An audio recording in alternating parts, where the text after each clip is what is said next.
முருகப்பெருமான் உங்கள் வாழ்க்கையில் என்னெல்லாம் பண்ணியிருக்காருன்னு ஒரு நிமிஷம் யாராச்சும் ஏதாவது ஒரு தருணத்தில் யோசிச்சு பார்த்துருந்தீங்கன்னா இன்னைக்கு இந்த கஷ்டம் நீங்கள் பட்டுட்டு இருக்க மாட்டீங்க.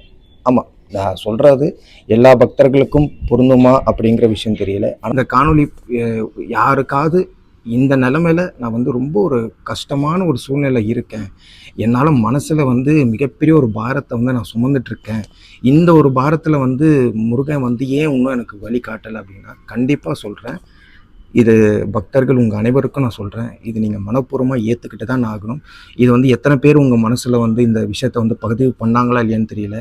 நான் எப்பயுமே ஒரே விஷயம் சொல்கிறது என்ன அப்படின்னா, யாருக்குமே கஷ்டமாக இருக்கட்டும், பிரச்சனைகளாக இருக்கட்டும், கடனால் நாளைக்கு மிகப்பெரிய ஒரு கஷ்டத்தில் நான் வாழ்ந்து போகிறேன், இந்த பிரச்சனையை என்னை விட்டு என்னால் மீங்க முடியல, கடன் பிரச்சனை ஒரு பக்கம், அது இருந்தாலும் வேலை வாய்ப்பு கிடைக்கல, இருந்த வேலையும் எனக்கு கைவிட்டு போயிடுச்சு, அதுவும் முருகன் தான் எடுத்துட்டாரு, ஏன் என்னை இன்னும் சோதிக்கணும் அப்படின்னா எல்லாத்துக்குமே ஒரு முடிவு இருக்குங்க. இது எத்தனை பேர் அது உணர்ந்திருப்பீங்க அப்படின்னு தெரியல. உணராதவங்களுக்கு என்னன்னா ஒரு மிகப்பெரிய ஒரு மனசுல ஒரு அழிக்க முடியாத ஒரு பாரமாக இருக்கும். எல்லாரோட வாழ்க்கையில கடந்து தான் வந்திருக்கேன், என்னால் தாங்கவே முடியல, நான் எல்லா விஷயத்தையும் முருகனுக்கு ஒரு குறை இல்லாமல் நான் பண்ணிகிட்ருக்கேன் அப்படின்னு. அந்த ஒரு குறை நீங்கள் இல்லாமல் பண்ணுறேன், முருகனை நான் வழிபாடு பண்ணுறேன் அப்படின்னு நீங்கள் சொன்னீங்கன்னா அது மிகப்பெரிய ஒரு தவறு. ஏன் அந்த தவறு நான் சொல்கிறேன் அப்படின்னா, நீங்கள் வழிபாடு பண்ணுறீங்க, முருகனை நீங்கள் வணங்குறீங்க, முருகன்கிட்ட நீங்கள் ஒரு விஷயத்த கேட்குறீங்க, இது பொருளோ இல்லை வீடோ இல்லை ஏதோ ஒரு கடன் பிரச்சனை விட்டு நான் தப்பிச்சா போதும், இல்லை என்னோட உறவு நான் காதலிச்சவங்க என்னை விட்டு போயிட்டாங்க, அந்த ஒரே ஒரு உறவு தான் என்கிட்ட இருந்தது, அதையும் முருகனே காமிச்சு அது அப்படியே என் கைவு மீறி எல்லாமே போயிடுச்ச மாதிரி நீங்கள் நினச்சிட்டு இருக்கீங்க. எல்லாரும் ஒரு சில பேர் இந்த நிலைமையில இருப்பாங்க. அவங்களுக்கு நான் சொல்கிறது என்னென்னா, இப்போ ஒரு காதலிச்ச தோல்வி அடைஞ்சு நீங்கள் இருக்கீங்க, காதலில் தோல்வி அடைஞ்சிட்டேன், அதுவும் இல்லாமல் வேலையும் போயிடுச்சு, கூட இருக்கிறவங்களே நம்மளை ஏமாற்றி போகக்கூடிய சூழ்நிலை இருக்கும். நானும் அனுபவிச்சிருக்கேன். நம்ம கூடயே தான் இருப்பாங்க, திடீர்னு அவங்க ஏன் அப்படி மாறுறாங்க, நம்மளை சுற்றி தான் இருப்பாங்க, நமக்கே அந்த துரோகம் மிகப்பெரிய ஒரு வழியில் இருக்கும். இதெல்லாம் முந்தைய காலகட்டத்தில் நான் சொல்கிற விஷயம். அந்த துரோகத்தை தாங்கக்கூடிய மனநிலைமையில் நம்ம இருக்க மாட்டோம். ஏன்னா இவரெல்லாம் நமக்கு இப்படி பண்ணுவாரா, இவெல்லாம் அப்படி பண்ணுவானா, இல்லை இவெல்லாம் இப்படி நமக்கு வாழ்க்கையில் ஒரு பாதிப்பை கொடுத்துட்டு போயிடுவாரா, அவ்வளோ நம்பியிருப்போம். ஏதோ ஒரு உறவை நம்ம நம்பியிருப்போம்ல, வேலையில் இருக்கட்டும், இல்லை பர்சனல் லைஃப்பில் இருக்கட்டும், இல்லை ஃபேமிலி சுச்சுவேஷனில் இருக்கட்டும், ஒரு உறவை நம்ம நம்பியிருப்போம்ல, அந்த உறவே நமக்கு இப்படியெல்லாம் பண்ணணும்னு நம்ம நினச்சி கூட பார்த்துருக்க மாட்டோம். அப்பேற்பட்ட ஒரு வழி இதெல்லாம் தாண்டி தான் வந்திருக்கு. ஆனால் ஒவ்வொரு வழியிலையும் நம்ம முருகப்பெருமான் ஒரு பாடத்தை கற்றுக் கொடுப்பாரு. அது உணரக்கூடிய பக்தர்களுக்கு உணர முடியலான்னு, ஆனால் அது முருகன்கிட்ட இருந்து நான் அது உங்கள் எல்லாருக்குமே சொல்கிறேன். ஏன்னா எனக்கு எல்லாமே என் தலைவர் முருகப்பெருமான் உணர வச்சுட்டாரு. அது சொந்தங்களாக இருக்கட்டும், ஒரு ஃபேமிலி ரிலேஷன்ஷிப்பாக இருக்கட்டும், இல்லை ஃப்ரெண்ட்ஷிப்பாக இருக்கட்டும், இது என்ன ரிலேஷன்ஷிப்பானால் இது போடணும். இப்போ நம்ம வாழ்ந்துட்டு இருக்கிற வாழ்க்கையில் எதுவுமே நிரந்தரமானது கிடையவே கிடையாது. இது முருகப்பெருமான் எனக்கு உணர்ந்த விஷயம், எனக்கு முருகப்பெருமான் சொன்ன விஷயம் இது மட்டும்தான். நம்ம சந்திக்கிற மனிதர்களாக இருக்கட்டும், நம்ம சந்திக்கிற துன்பங்களாக இருக்கட்டும், கடன் பிரச்சனையா, இல்லை என்னால் லைஃப்பில் அச்சீவ் பண்ண முடியல, நம்ம கூடயே இருப்பாங்க, அவங்களாம் மேலே போயிருப்பாங்க, அடுத்த கட்டத்துக்கு என்னால் போக முடியல, இது ஏதாவது ஒரு தடையாக இருக்குமோ அப்படின்னா தடையாக இருக்கும், சோதனை இருக்கும். சோதனை இல்லாத ஒரு மனுஷங்களே யாருமே கிடையாது. கண்டிப்பாக வாழ்க்கையில் எல்லாரும் அந்த சோதனையை தாண்டி தான் நம்ம அடுத்த கட்டத்துக்கு போக வேண்டும். உதாரணம் ஒரு விஷயம் நான் சொல்கிறேன். ஒருத்தர் வாழ்க்கையில் ரொம்ப கடுமையான ஒரு வழியில் இருந்து ஒரு கட்டத்துக்கு மேலே நம்மளாம் என்ன தோணும், வாழ்க்கையில் ஒரு சின்னதான ஒரு தோல்வியை நம்ம சந்திச்சிட்டாலே நம்ம மொத்த மனசும் மொத்த நிலைமையும் நம்ம அடுத்த கட்டத்துக்கு போக மாட்டோம், நம்ம மனசே சொல்லிட்டோம். அதுக்கப்புறம் நம்ம ட்ரை பண்ணுற முயற்சி எல்லாமே நம்ம தோல்வியில் தான் அமையும், நம்ம எதுவுமே நம்ம ட்ரை பண்ண மாட்டோம். ஒரு 8 வருஷமாக ஒரு தோல்வியை சந்திச்சுட்டே இருந்த ஒரு மனுஷன் என்ன தோணும், நம்ம வாழ்க்கையை வேஸ்ட்டு, இதுக்கப்புறம் வேணாம், நம்மளுக்கு கூட ஒரு வருஷம் 2 வருஷம் தனியாக எங்கேயாவது போயிடலாம், அதையும் தாண்டி அப்பயும் முருகப்பெருமான் சரிப்படுத்த முடியல அப்படின்னா அதை நம்மளாம் நினச்சிக்கிறோம், முருகன் இல்லை, இது இல்லை, முருகனே இல்லை. ஒரு கட்டத்துக்கு மேலே எல்லாருக்கும் அந்த ஒரு ஸ்டேட் மனசில் நீங்கள் இருந்திருக்கும், அந்த ஒரு வெறியும் அந்த கோபமும் இருந்திருக்கும், ஒரு அழுகையோட அந்த ஒரு விஷயம். நீங்கள் எப்பயுமே ஒரு குடும்பத்தில் ஒரு ஆண் தான் எல்லாரோட குடும்பத்தோட எல்லாத்தோட பாரத்தை அந்த ஒரு ஆண் தான் சுமக்கிறோம். இதுதான் முற்றிலும் உண்மை. ஆண் மட்டும்தான் சுமக்கிறான், பெண்கள் சுமக்கலை அப்படின்னா 2 பேருக்கும் சரிசமான அந்த ஒரு பாரம் இருந்துட்டு தான் இருக்குது. இன்றைக்கும் அது எல்லாரும் வாழ்ந்துட்டு தான் இருக்கும். அந்த ஒரு ஆண் அந்த பாரத்தை மனசில் ரொம்ப பாரமாக இருக்குது, இது யார்ட்டாச்சும் சொல்லணும்னு நினச்சா கூட யாருமே இருக்க மாட்டாங்க. எங்கே அந்த விஷயத்த நம்ம சொல்லிட்டா கூட அவன் மற்ற 4 பேருக்கு சொல்லுவான். நம்ம வழியை ஒரு கமர்ஷியலாக ஒரு அது உணர்வுபூர்வமாக அது புரிஞ்சிக்காம அது மற்ற பேருக்கு 4 பேர்கிட்ட சொல்லி அதை வந்து ஒரு கேலி பொருளாக ஆக்கி அதை வந்து ஒரு விமர்சித்து இதுதான் நம்ம கூட இருக்கிற விஷயங்கள் இதெல்லாம் நடந்துக்கிட்டே இருக்கும். அப்படியும் அந்த நண்பருக்கு தெரிஞ்சு சொல்லி அந்த விஷயத்த வந்து தப்பாக ஒரு போர்ட்ரேட் பண்ணி அதை வந்து இவருக்கு தெரிய வந்து அந்த மன உடைச்சல் ஆகி அதுக்கப்புறம் வாழ்க்கையில வந்து என்னடா நம்பினவங்களாம் துரோகம் பண்ணிட்டாங்களே அப்படி இருந்தும் திரும்பியும் நம்ம முருகப்பெருமானை சந்திக்க போகும்போது நம்ம ஒரே விஷயம் நம்ம முருகன் பேர் கேட்போம், என்னன்னா என்ன முருகன் எல்லாமே வாழ்க்கையே போயிடுச்சு. இந்த டோட்டலா முருகன் கிட்ட உங்க வாழ்க்கையை கொடுக்க எப்படி நீங்க கொடுக்கணும் எத்தனையோ பக்தர்கள் வந்து கேட்டு அது புரிஞ்சுக்க கூட நிலைமையில நீங்க இருக்க மாட்டீங்க. ஏன்னா உங்களோட டிப்ரெஷன் ஸ்டேட்ல இருப்பீங்க, கன்ஃபியூஷன் ஸ்டேட்ல இருப்பீங்க. அடுத்தடுத்து ஒரு கமிட்மெண்ட், இந்த கமிட்மெண்ட் முடியலன்னா இன்னொரு கமிட்மெண்ட் தொடர்ச்சியா வந்துட்டு இருக்கும். அதுலயும் நம்ம தோல்வி அடைஞ்சிட்டு இருப்போம், ஒரு பெரிய ஒரு பாரத்தை சுமந்துக்கிட்டே இருப்போம். அவங்களுக்கு நான் சொல்றேன், உங்க வாழ்க்கையை முருகனுக்கு எப்படி கொடுக்கும் அப்படின்னா, நாளைக்கு இப்போ அடுத்த நிமிஷம் இப்போ இந்த வீடியோ பார்த்து முடிச்சதுக்கு அப்புறம் ஒரு பிரச்சனை உங்களுக்கு வருதுன்னு அப்படின்னு வச்சுக்கோங்களேன், வருது அப்படின்னா ஒரு கஷ்டம் உங்க மனசுலயே இருந்துகிட்டு தான் இந்த வீடியோ கூட பார்த்துருப்பீங்க. அந்த அவங்களுக்கு நான் சொல்றேன், என்ன வேணா நடக்கட்டும், தோல்வி கூட இல்லை, ஜெயிக்கிறனோ தோக்குறனோ எது வேணா நடக்கட்டும், இது எல்லாமே உன் கண்ணு முன்னாடி தான் நடக்கணும். அது நீ கொடுத்தா நான் எது வேணாலும் வழியை கூட நான் தாங்கிப்பேன். என்ன நான் முழுசாவும் உன்கிட்ட கொடுத்துட்டேன் முருகன், இதுக்கு மேல எனக்கு வாழ்றதுக்கே வெறுப்பா இருக்கு, இருந்தாலும் உனக்காக நான் வாழ்றேன்னு ஒரு பக்தர் இந்த விஷயத்த வந்து நீங்க சொன்னீங்கனாலே போதும். இது நிறைய பேர் ஆன்மீக ரீதியாக நிறைய பேர் பேச்சாளர்கள் பேசினாலும் உங்களுக்கு சில பிரச்சனையை அதுலேருந்து வெளியே வரத்துக்கு ஒரு வழிபோக்கா யாரும் இருந்ததில்லை. அது என்னோட கடமை.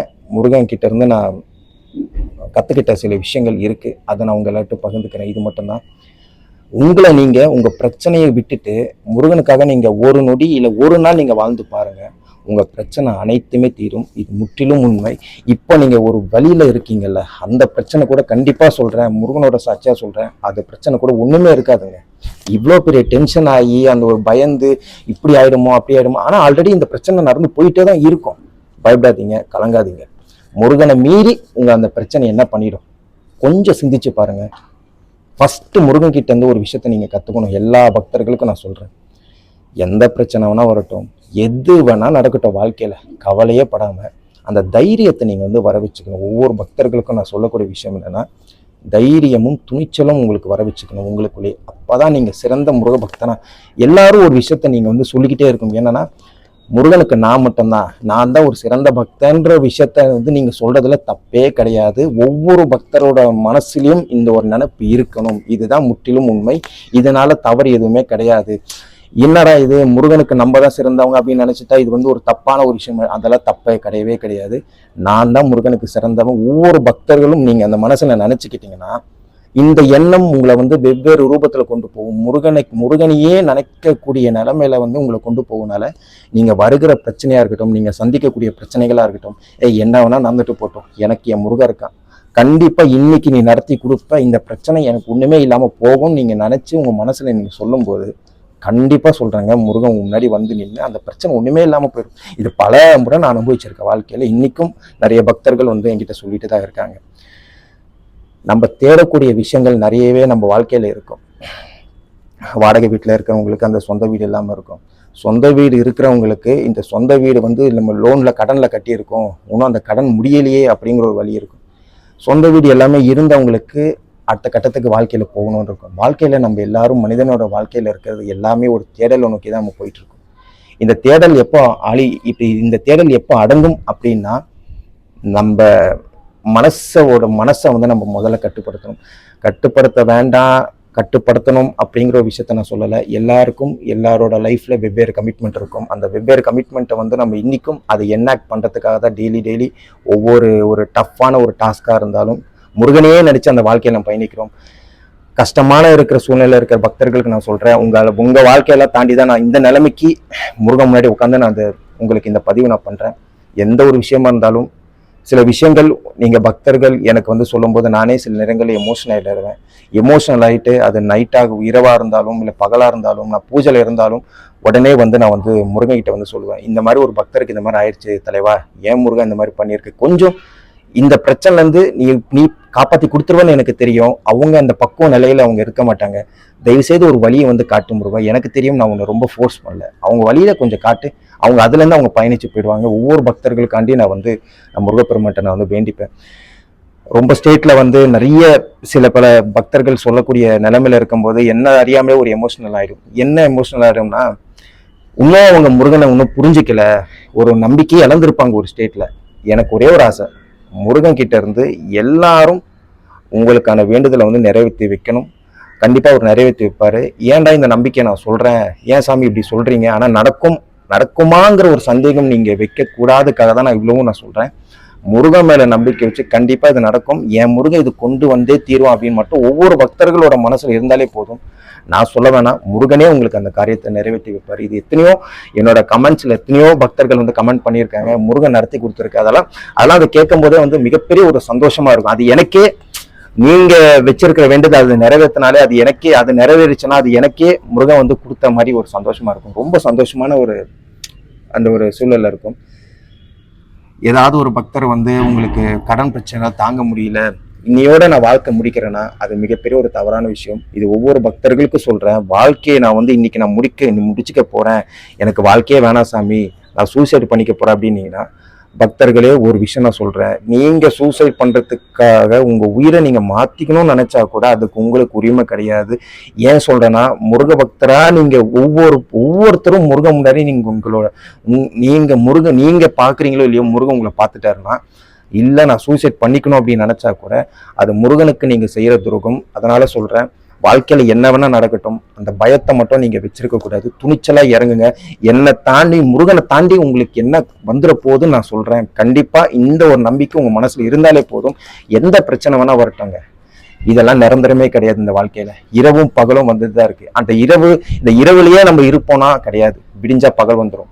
அதே மாதிரிதான் எல்லாரோட வாழ்க்கையிலும் இன்பமா இருக்கட்டும், துன்பமா இருக்கட்டும், இல்ல ஒரு ரிலேஷன்ஷிப்பா இருக்கட்டும், செல்வம், பேரு, புகழ், இது யாருக்குமே நிரந்தரமா தங்கவே தங்காது. இதை நான் வாழ்க்கையில நிறைய விஷயங்கள் முருகப்பெருமான் எனக்கு கற்றுக் கொடுத்துருக்காரு. அதனால நான் எதுலையுமே வந்து அவ்வளோ சீக்கிரமா நான் ஈடுபாடு எடுத்ததும் கிடையாது. எனக்கும் நிறைய பிரச்சனைகள்லாம் வந்துதான் போயிட்டு இருக்கு. ஆனா அந்த பிரச்சனைகளும் தாண்டி இவரை மிஞ்சி என்ன யார் என்ன பண்ண முடியும்?